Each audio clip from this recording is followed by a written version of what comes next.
authentication and somehow about the authorization also. Okay, so now let's discuss about the users. Okay, like OpenShift users and the group. As you all are aware about the users, okay, you all are Linux guys. That user is an entity which actually connects to the system and performs different type of task. Okay, that is just a user, and once the user has been logged in into the system, what he can do, that depends on the permissions he have. Okay, so over the OpenShift also, in terms of cluster, we have different type of users. Okay, what is the identity? Identity is something like a resource which actually keeps a record of successful authentication attempts from a specific user and the identity provider. Okay, now let me tell you a diagram over here before going with this chapter.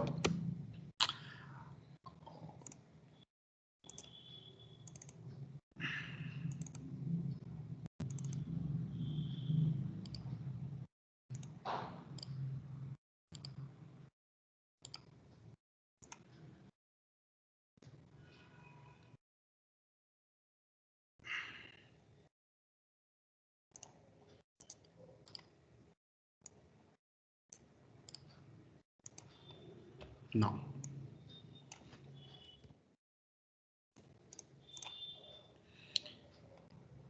have I described this earlier?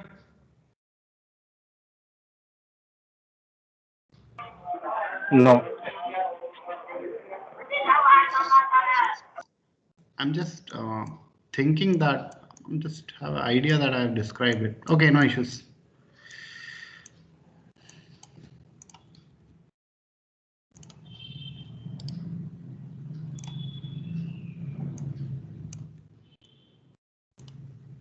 Now see, there are basically two terms. One is authentication and one is authorization. Okay. Authentication is something like who can enter into my cluster, and authorization means that if the person has been logged in into my cluster, what privileges the person has to do. Okay.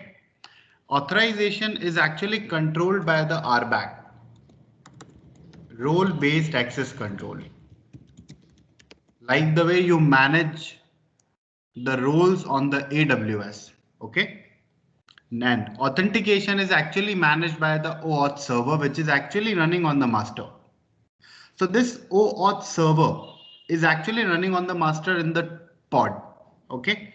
And these pods are the part of the OpenShift-authentication project. Now, whenever any client, let's say you want to log in onto my cluster. Okay.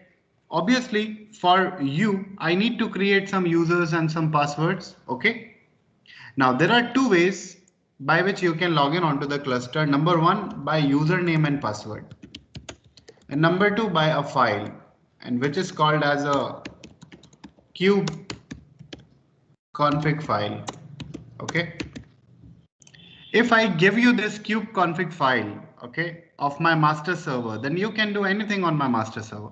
I can create this kube config file for specific users also. But in this chapter, we are going to discuss the one method which is about username and the password. How you can give someone access to your cluster with the help of username and password. So now this OAuth server actually uses some identity provider at the backend. Now there are these identity providers like HTPassWD we are going to use. Okay. Now, there are multiple identity providers like LDAP, GitHub, GitLab, Google, OpenID Connect, Keystone, where you can store the username details. Okay, the name of the user, the password of the user, all the related details can be stored in this identity provider database. If I talk about the HTPassWD, then generally if you install httpd-tools package, it will give you the httpassability command. And with the help of httpassability command, you can create the file, and in the file you can store the user and passwords. Okay. So your OAuth server will always use an identity provider at the backend. Now let's say this client is actually logging with a user named as Kushal and the password as Red Hat. Okay. Now whenever any client, okay, from anywhere, okay, is actually running this command oc login -u kushal -p red hat and the API URL. Obviously, we need to mention the API URL also at 6443 because you will always contact a API server which actually do authentication and authorization. So whenever you will run this command with this request, your username is associated. Your user request is associated. Whenever this request will hit on the master on API server will forward it to the OAuth server. OAuth server will actually use some identity provider to check whether these users exist or not. Now let's say in the HTPassWD, you have created a user with Kushal and the password is Red Hat. Now this user exists. So obviously the OAuth server will tell API server and API server will give the access token to the user which is actually trying to log in on the cluster. This access token is generally valid for 24 hours. You can change it. Okay. Generally it is valid for 24 hours. Now, this OAuth pods are actually running as an operator inside the OpenShift cluster. If I talk about the 3.9 OpenShift, in 3.9 you are having a file in the etc origin master config.yaml where you are actually managing the users in every detail. But right now in the 4.2 or in the 4.x versions, okay, pods are running inside the OpenShift hyphen authentication project. Okay, and these pods are responsible to manage authentication. Who can log in? Now, let's jump into the practical.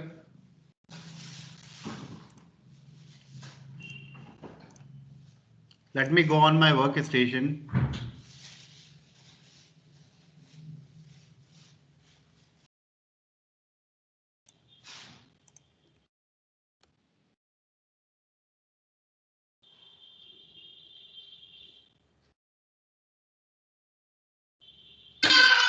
कुशल ये student या वर्ष student server ये Goa base ही access होता है क्या putty से भी access कर सकते हैं सीएलएन नहीं, थ्रू पुट्टी से एक्सेस नहीं होगा ये.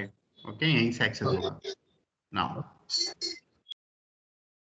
let me log in. Okay, let me source the file usr local etcocp4.config. Done. Now see, oc get pods -n OpenShift authentication. Two OAuth pods are actually running over here, which is actually managing the authentication. You can use oc get all to see all the resources. See, one deployment has been created for this, one service has been created for this, and two pods are created over here. I can describe the pod oc describe, or I can describe the deployment OAuth OpenShift -n OpenShift authentication, and you see. Let me go with less. So this deployment is running right now 2 replicas inside my cluster. And what are the containers inside it? OAuth OpenShift container is there.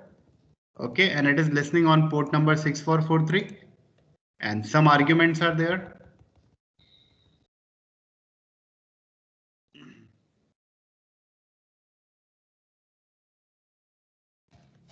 Let me get the file oc get deployment OAuth. I can use this command also to see the OAuth. This command is given especially for OAuth. oc get OAuth, oc get OAuth cluster -o YAML. I can save it. Okay, OAuth.yaml, and I can now read it.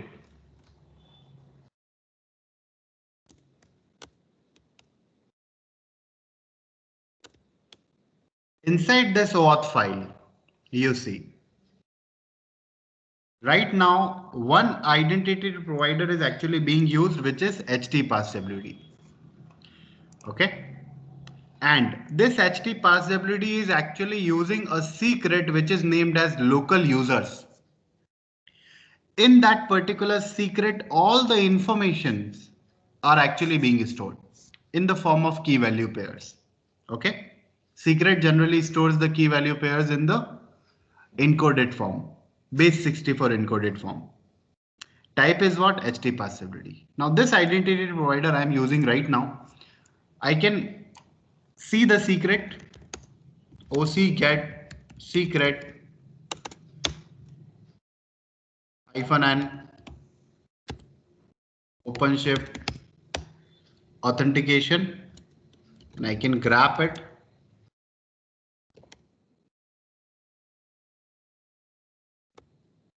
Okay, just give me a second.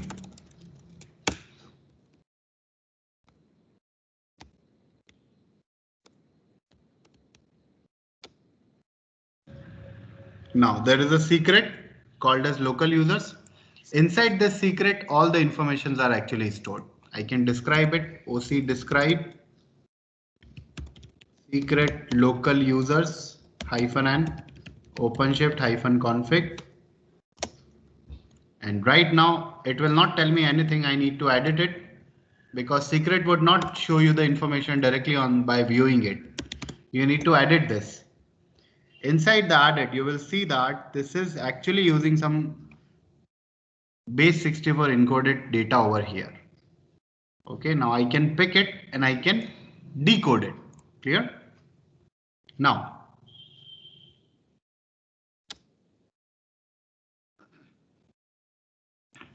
if I want to change the users, okay, I need to always edit that secret.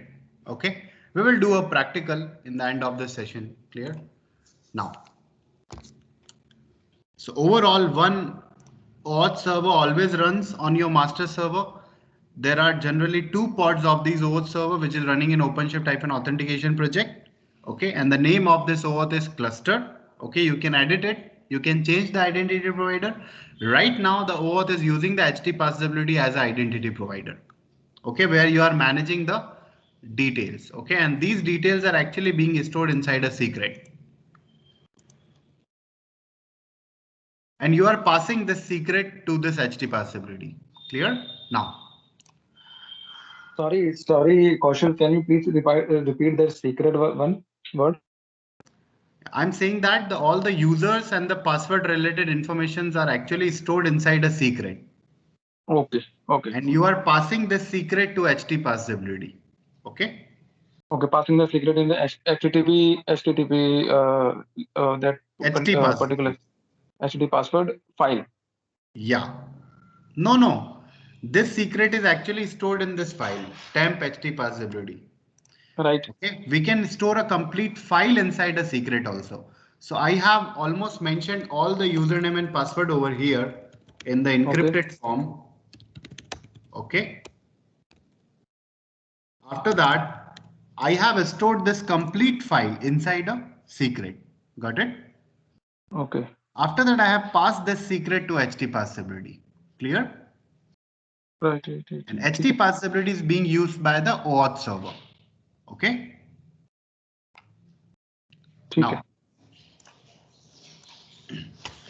Now, what is a service account? We will see later. What is a group? Group is something like the collection of users with set of permissions. Okay.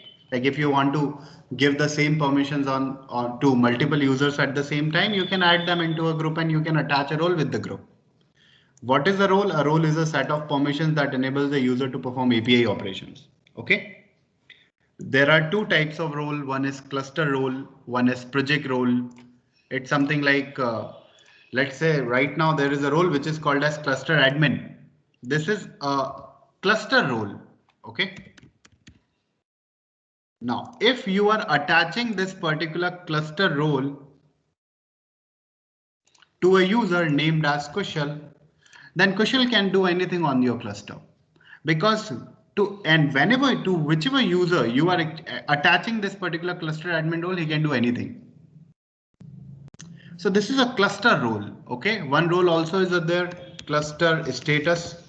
If you are attaching this role to a user, that particular user can see all the resources inside your cluster, but he cannot delete or he cannot edit the policies. Okay, one cluster role is also there, which is called self provisioner. If you are attaching this role to a user, that user would be able to create projects inside your OpenShift. Clear? So these type of different type of cluster roles, project level roles are there. Okay. So role is what? A set of permission that enables a user to perform API operations over one or more resource types. Now you can attach this role to a user also. You can attach this role to a group also. Clear? And whenever you attach a cluster role to a user, it is called cluster role binding. Whenever you attach a project role to a user, it is called role binding. These are the terminologies. Clear? So if you are attaching the cluster role to a user, it is called cluster role binding. If you are attaching a project role to a user, it is called a role binding. Now, authenticating API request. So there are two different methods. One is OAuth access tokens. One is X509 client certificate, means which you actually mention inside this kubeconfig file. So one is the token method in which you need to give the username password. One is the kubeconfig file. Right now inside the Red Hat environment, this kubeconfig file is actually present on the utility node. Clear? Now, introducing the authenticating operator. Now, obvious this OAuth is a custom resource, so that's why it is called an operator. Okay. Introducing identity provider, HT passability, you can use Keystone, LDAP. Now, let's say you want to use Keystone, then you can go over here, OpenShift, OAuth authentication 4.5. You can click on this link and you can see here.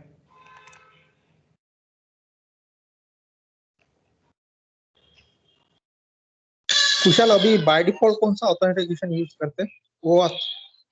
So by default, OAuth does not use any identity provider. Okay. Okay. It is my actually environment. I have all set up the HT passability as local users. Okay.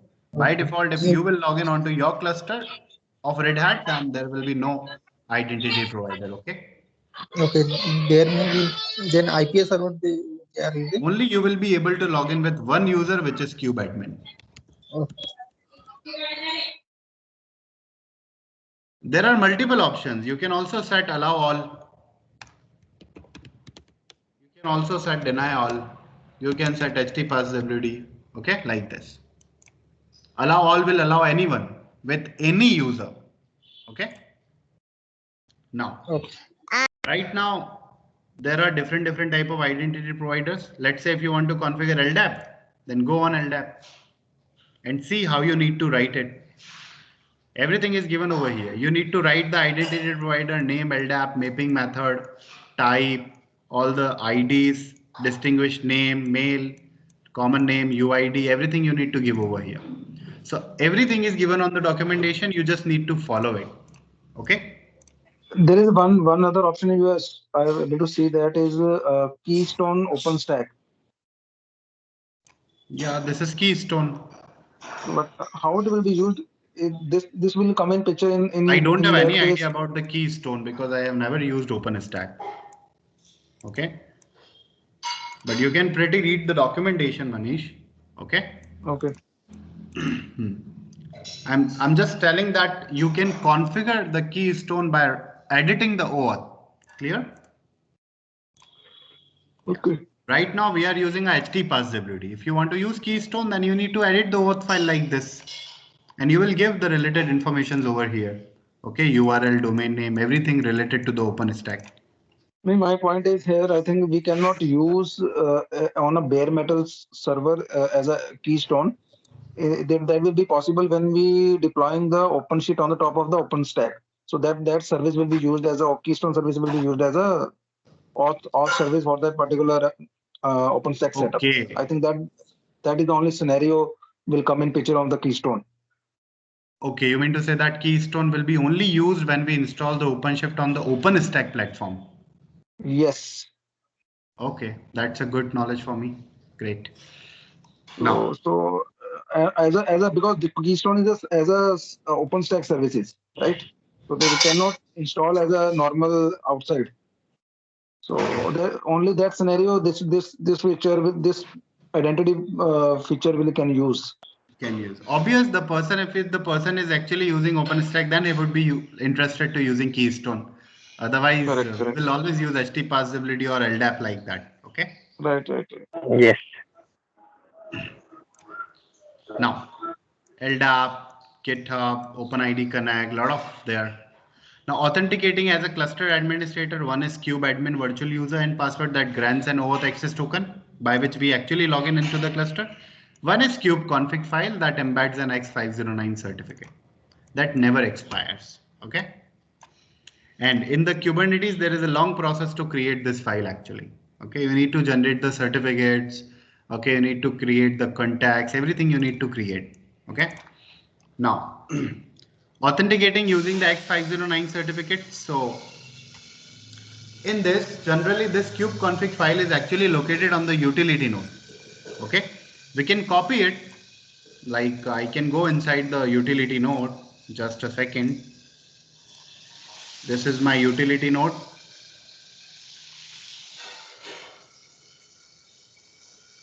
I can log in over here. Student, no root.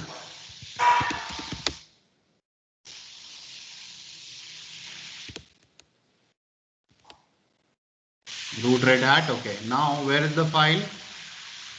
The file is present inside the home lib OCP4 OAuth config.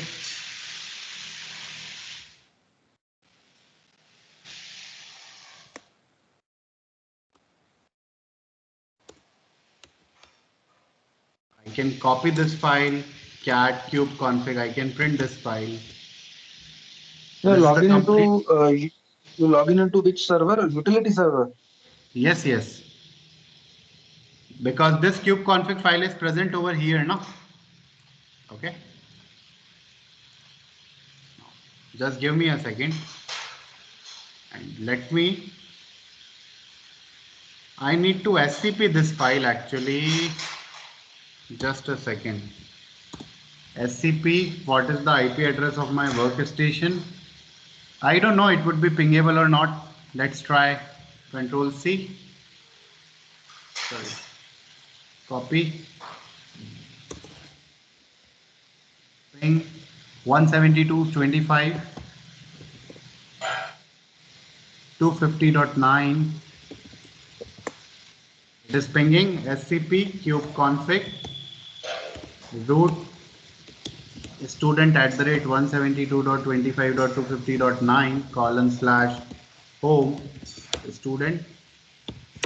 Yes, student. Copied. Now I have the file over here. Okay.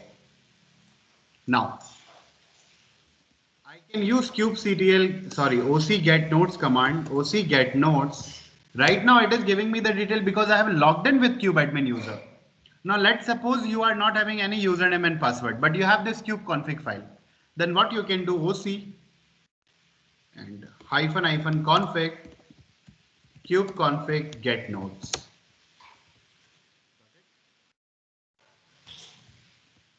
Use kubeconfig. Kubeconfig equal to this. See, you can use this config file to perform the operations. Got it? So two methods are there. If right now if I'm giving you this kubeconfig file, you can also control my cluster. Can you cat that file kubeconfig? Yeah.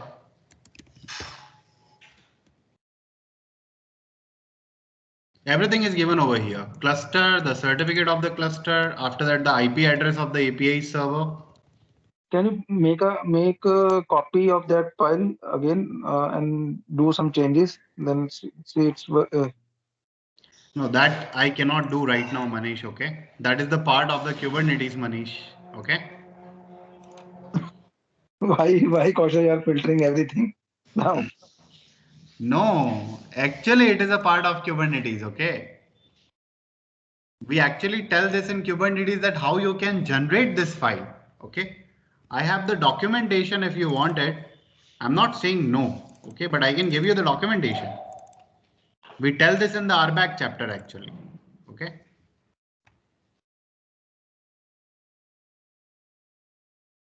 So I can give you this documentation. See how you can create it. Everything is written over here. You need to copy this certificates. You need to generate a key. After that, you need to create a CSR. Okay, need to be encrypted with this key. After that, you need to create the CRT. After that, you need to copy this admin.conf over here. And you will like encode these certificates and put it into the harry.config.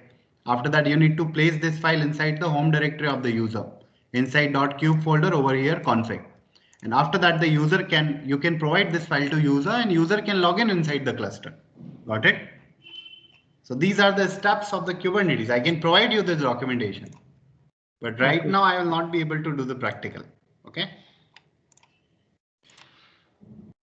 Clear, Manish? Got it, Kausha. Thank you. Yeah. Sometimes I need to limit myself actually because there is lot to know about OpenShift. Okay. That's why we are here to learn the lot of things Even from they have you. only given single command in the book that you can export or you can OC get node instead of writing OC config. You can use this config file to get the information. Clear?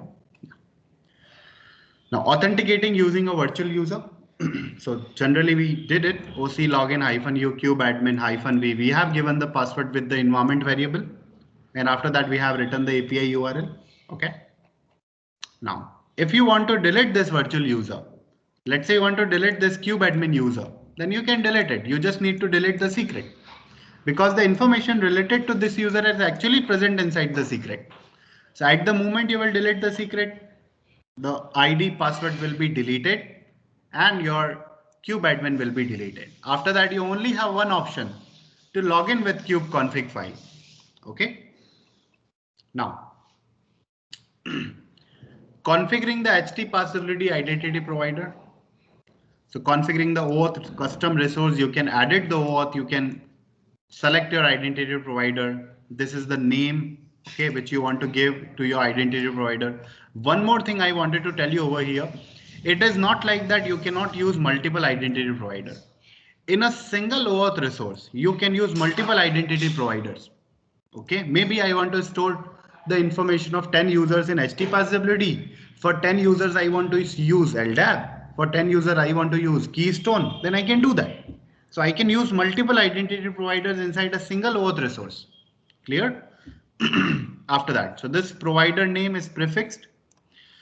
Now, controls how mappings are established between provider identities and user projects. Okay. Claim. Okay. Whenever you will like run OC get identity command, this option will be there. Okay. Not that much important. Can ignore it. Type is what? HT passability. These information is given on documentation over here. Okay. This HT passability. How you can configure it? Just run this HT passability -c to create a file. Okay, what is the file path? What is the username? What is the password? After that, if you want to add one more user, remove this -c. Okay, so it will like not append the file. So adding password for user one, after that hyphen only B to add a new user to a file. Once the file has been created, okay, what we can do, we can store this inside a secret. So OC create secret. What type of secret you want to create? Generic. What is the name of the secret? This is the name of the secret. What you want to store in the secret from file? What is the key? Key is HT passability and the path of the file is what? This is the path of the file. Inside what project you want to create? OpenShift config. Now this will be given over here. This is the secret name. Okay. This is the type. This is the identity provider name. Okay. And file data. File data I'm having from the HT passability secret. This is the name of the secret. Clear? After that, you can click OC apply, and after that, you can log in with the user and you can use OC UML. That's it. Now, OC get OAuth cluster, I'm having the YAML file. After that, I'm adding into it and I'm replacing this. You can directly use OC edit command. If you have a confidence that you know everything about a YAML of this OAuth, then you can directly use OC edit. Otherwise, always create a backup. Okay. After that, I'm replacing it. Now, managing users with the HT passability identity providers. How you can create a file? Very simple command. -c create b add, give a password. Student, what is the password? Dedat123. HT passability -b. In which file? This file, student password. If you want to remove the credential, you can use -D option. How you can create a secret? OC create secret. All the same information is given over documentation. What is the name of the secret? This is the name of the secret. From file, key equal to file path and OpenShift config.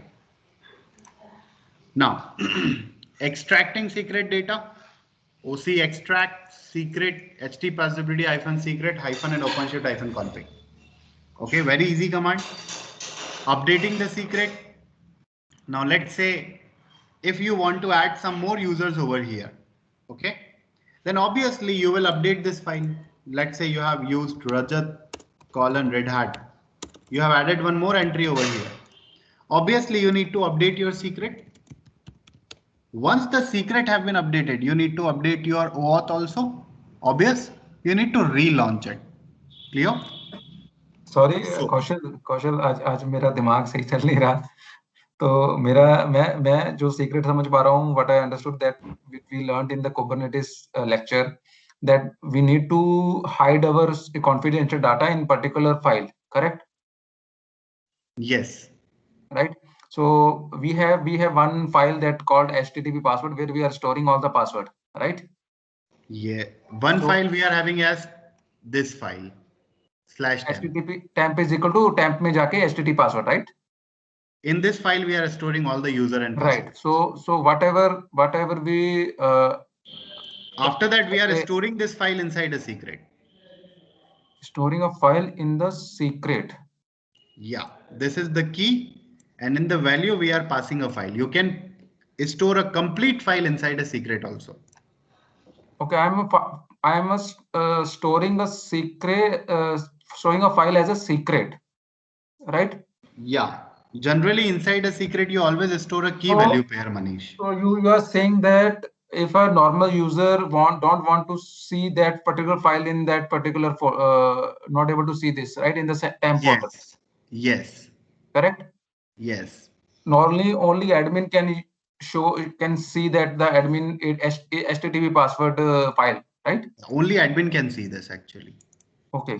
So this is the all exercise we are doing, right? So whatever the in a day to operations, whatever the as an administrator adding the users, so he will update that HTTP secret file with the person will always add a user in this file, and after that he will update the secret. Okay.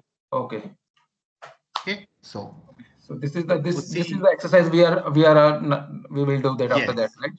OC set, I want to set the data inside the secret.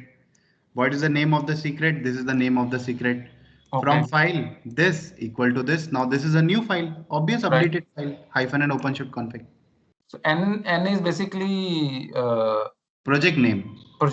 So where the secret is present inside this project actually.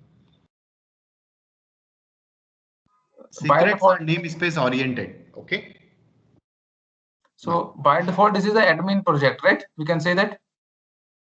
Yeah, this project is already created inside OpenShift where you can by default store the secrets. Okay, about the HT passability. Clear?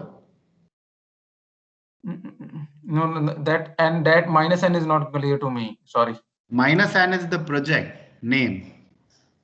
Why we are specifying that project? Because admin, it should be admin. Why it should be admin? In the Kubernetes, you run this command, na? kubectl get all hyphen and project one. Why you run this command? Because you want to see the resources of the project one namespace. Right. Yes.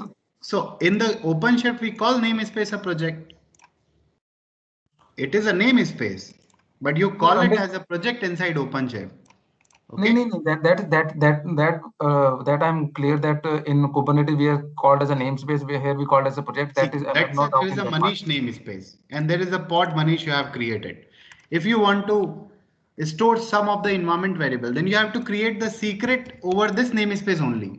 This secret can only be used with the pod within the same namespace. Kushal means we cannot use the secret file for the project 3 also. Correct?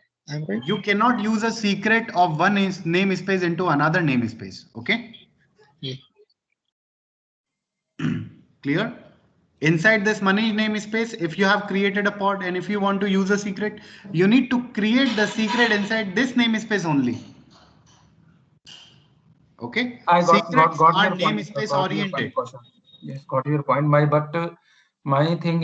point is that this is the this STD password is basically administrator job, right? As admin who will own that full cluster ownership, right? Mm-hmm.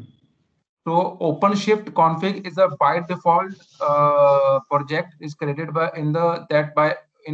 as an admin user to store that information in this particular project only. Yes. Okay. One OpenShift -config project has been already created by OpenShift. So where you can store all the secret related to the HT password. When in console we are trying to log in from the admin user. So in that user the project that OpenShift -config will be there, right? Yes. So okay. Only single this project is available in that admin user? No, a lot of projects are there. Okay. 63 projects are there generally. So why we putting this in particular this project only? Can we put in other project as well? Or is you can give or you can put it inside another project also, but you need to make so many configurations changes. Clear? OpenShift is an enterprise product now. It is already set up. Okay. If OpenShift is saying you to create a secret inside this project, you should. If you want to change this, you can. But for that, you need to change so many things. Clear? We need to create a new project as well only, na? So I think. Yeah, new project, new secret. You need to map that, okay, into the pod, everything. Okay. Right now, this is actually pre-created setup. Okay. Okay, that is specific to that course only, but we can do. Yes. Got it. Sorry for stupid question. No, it's okay. Now, OC get pods, you can use hyphen and OpenShift hyphen authentication. You can see all the pods. Now, if you want to delete a user, then obviously I will remove the entry from the file and I will update the secret. That's it. And after that, I will delete the user manager. Now, OC get identities will actually show you what provider you are using, what is the username, okay, everything related to that. Okay. And if you want to delete the identity, you can delete it. This is just information, guys. Okay. Identity only provides you the information. Otherwise, it has no meaning in the cluster. It just gives you the information that this manager user is actually being used in my HT passability provider. Got it? Now, assigning administrator privileges. So, as I have told you, if you want to attach a cluster role to a user, then you can use OCADM policy command. Okay, there are two commands. One is OCADM policy. One is OC policy.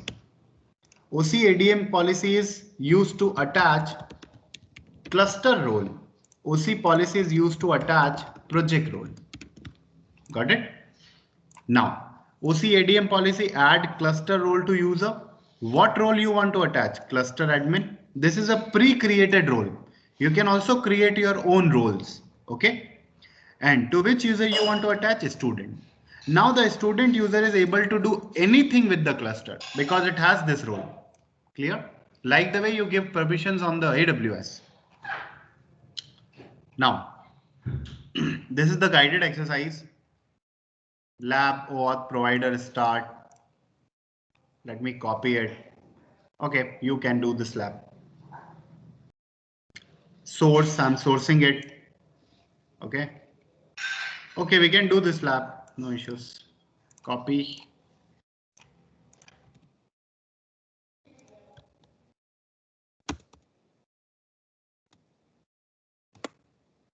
Start.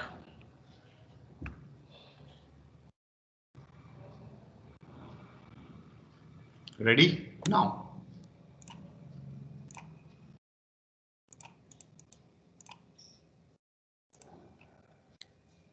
Source, no need to source the file. I am creating a file over here.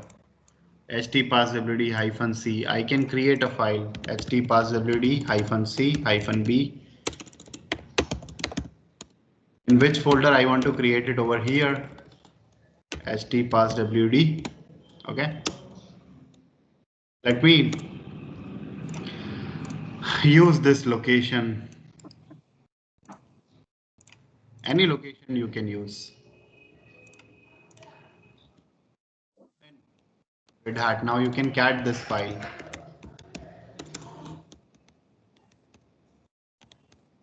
What is CBB? C means to create a user. Okay. Okay. B, if the file is not created, then create a file. And -b means to add the information. Now, if I don't want to. B means you want to create that file, right? Whatever the password we are creating, that HTTP password. C Sorry, means create a user. Capital B means create a file. Small b means add a user. Okay. Okay. Now, Kushal, one question. Time, If I am creating a new user, like second user, so the password after file that you only need to write -b. So, or we need to add something, some parameter to add the end. No, nothing. If you want to use or add a new user, you need to give this only -b. Oh.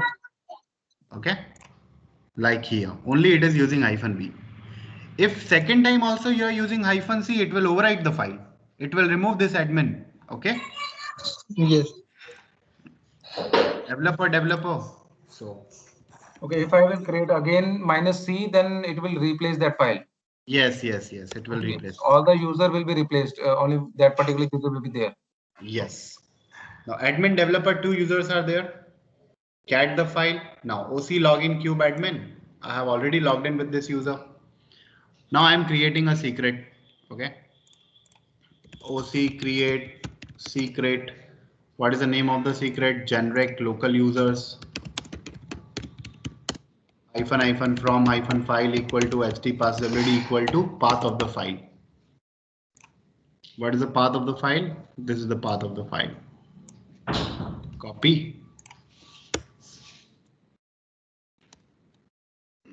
Paste. And inside which namespace you want to create? OpenShift config. Sorry, I'm clicking on mute. So we are creating a secret file and updating the information of the 2 user, right? Yes. So now this secret is having this file, and these 2 information are actually present inside the secret. Okay. See get secret -n OpenShift -config grab local user. Done. Created. Now, after that, we are attaching a role to a user as cluster admin. OC ADM policy, add cluster role to user, cluster -admin, admin. Attached. Now, OC get OAuth. I'm not getting it. I'm directly editing it. OC added OAuth. Cluster done. And here in the specification, you need to write st pass wd all the information. Let me copy this.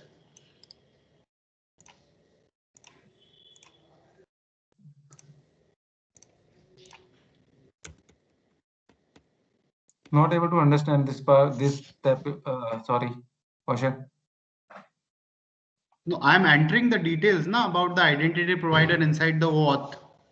Okay. In auth file. How my OAuth will know that what identity provider it needs to use? Clear? It should be first step, na? This should be first step. Why are we adding in the later stage? But obvious we are using a secret now over here. We have given the name of the secret. So secret we need to create first now. Okay. Because the information of the users are stored inside the secret now.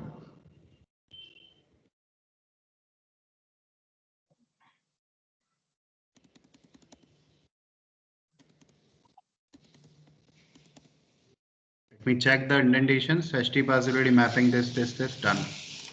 Now, at the moment you will We save can it. define that from the command line as well, but you are doing from the YAML, right? Yes, I'm doing it from the YAML. There is some error. Specification identity provider. Okay. It should be there. Yeah.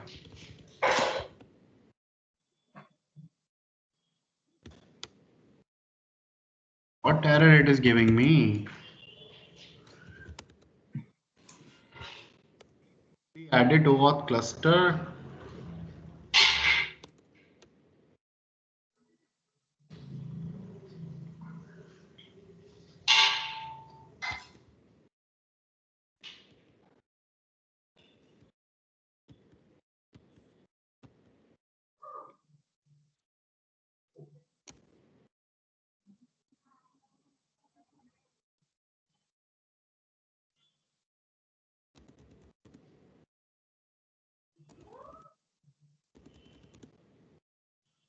Name was local user or local users?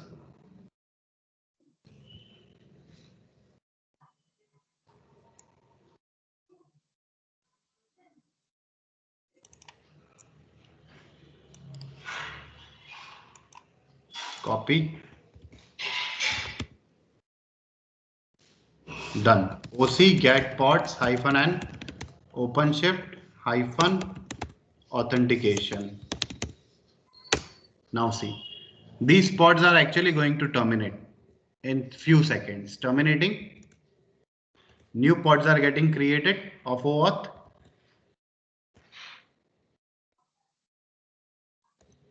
Second is also terminating.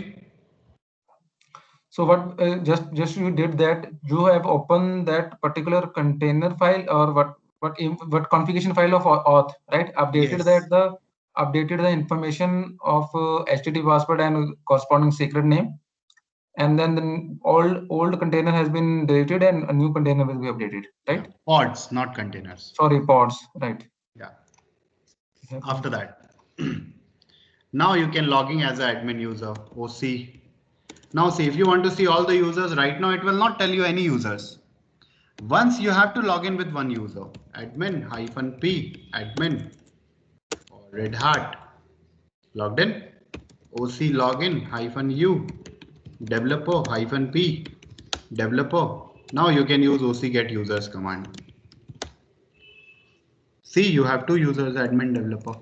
We have given that project using Kaushal 2. फिर भी Kaushal 2 project कहाँ दिया था हमने? OpenShift config. नहीं using project Kaushal 2. No, by default, with the help of Cube, or while we were like logged in with the Cube admin user, we were actually inside the project Kushal 2. Okay, that's why it automatically switched to Kushal 2. Okay, clear? No. This. I am saying उस time अपन उसी project में थे, तो आपने admin से login किया तो आप उसी प्रोजेक्ट में आ गए बाय डिफॉल्ट. ठीक है? प्रोजेक्ट तो हम See, right now, let's say I'm creating a project. named as Manish. I am inside it. Now I will log in with admin user. I am inside the Manish project because admin has the power now. Okay. Admin is, I have attached a cluster admin role to admin user. Now it has a power to see all the project. See, Okay. OC get, right now I'm logged in with the admin user. It can see all the projects into my cluster. See, all 70 projects. But when I'm logged in with the developer user, OC get projects. Okay, now this developer is also having the cluster admin role. Okay. I can do one thing. I can log in with Cube admin user and I can remove a role. OC ADM policy, add cluster role. Sorry. First login into Cube admin, na? Yes. Remove cluster role. No, you can do that with the developer and the admin user also because they are also having the cluster admin role. No? Right. Cluster admin. OC ADM possible remove cluster role to Developer. user is cluster admin developer. I've Okay. removed it. Now OC login -u developer -p developer OC get project. Can he see the projects? No, only he can see Manish project because he has created it. Got it. Now you can logging with admin user. You can use OC get nodes. OC get nodes command can only be run with the user which is having cluster admin role.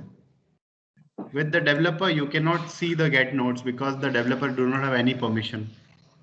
OC get users, OC get identity, OC extract, you can extract the secret now. Okay. After that, you can add a new user inside it like manager. After that, you are doing a cat on it. So see, one manager user we have added. After that, you need to update the secret. So OC sat data secret. What secret? This is the name of secret. What is the file? This file I want to update. And after that, OC login your manager -p Red Hat. Now you can create the projects with manager also. Now you can logging with the developer user and you are trying to delete the project which is created by manager. Then obviously you are not able to do it because one user cannot delete the project of another user. Okay. Now you are logged in with the admin user. You are extracting the secret. Okay. Now what you are doing, you are generating a random password for manager. So manager password equal to $OpenSSL RAND random hex code 15. So I'm generating a random password for the manager user and passing this into a variable. Now inside this HT passability file also, I am passing the password from the variable. Clear? And you can update the secret. Login. You just need to give the variable over here. That's it. Like the way we do in the OC login -cube admin. Like this, we give the password as a variable. Now, OC login admin Red Hat, you can extract the secret. You can delete the entry about the manager with -d. You can set the data and you can delete the identity, delete the user. ये दोबारा बताना यार कौशल, ये 1-2 वाला जो आप कर रहे हो इसको दोबारा समझाना मुझे यार. No, with the help of -d, you are deleting the entry, okay, from this file. नहीं वो जो अभी आपने ऊपर जो HTTP मैनेजर का पासवर्ड थ्रू सम सिंटैक्स के थ्रू कर रहे थे. That is that. I'm passing the password with the variable over here. See, inside the B command. I have generated a password and I have stored that password into a variable, Manish. Clear? After that, I'm passing this variable over here in the HT passability. So this HT passability command will take the password from this variable. Okay. Till here, are you clear? Kushal, a question था. But if I am logged out from this workstation, so variable manager underscore password will be not after second time it's not showing, correct? Yeah. So this is the wrong command. We need to set it into the bash RC, na? Yes, bash RC, or we need to or set you in need to our, export it into the environment variable. yes, that. Okay. Yeah. So yes, so we need to create a one file with the bash file .sh file where the No, you can directly, yeah, you can set it into the bash profile also, and you can set it into the bash RC also. Clear? Yes. Okay. Yeah.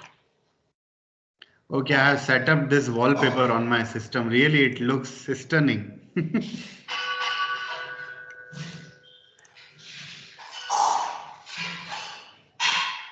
Now it's cool.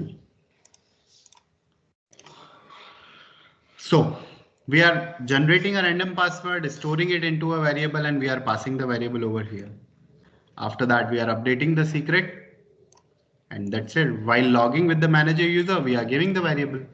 Okay. Now this variable obvious must be present on the workstation. Now OC login, logging with the admin user, extracting the data, deleting the entry about the manager user, again setting the secret. So what this lab is telling you, anytime if you want to add a user, you need to delete a user, you always need to update the secret. Clear? That is the main point. Delete identity, delete user. Now logging with the manager user, see, login failed. OC get users, only 2 users are there. OC get identity, you can extract the secret again. You can now logging with the cube admin user and you can delete the project. After that, it is actually editing the oath again to remove the identity provider. Got it, guys? So let me also reverse it. OC edit OAuth cluster.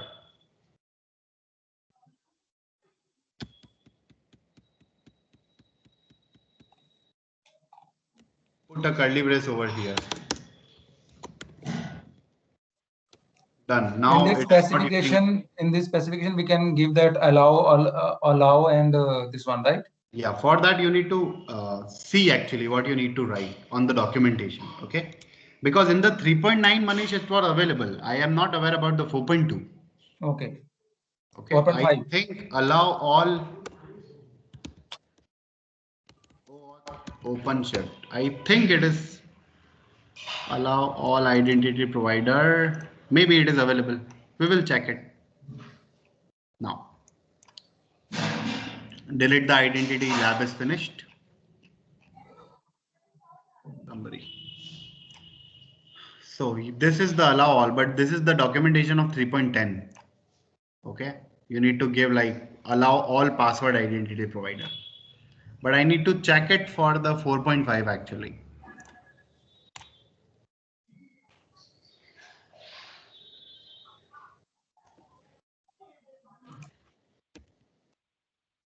Allow all identity provider for OpenShift 4.5.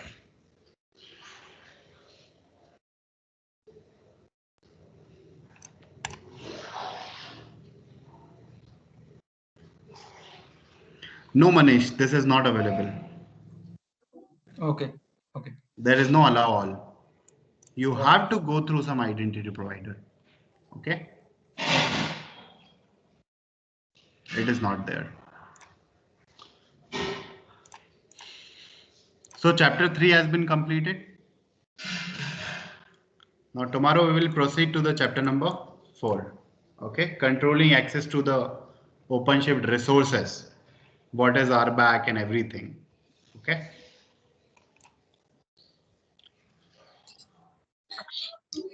Okay, Kushal. ठीक है कौशल में वो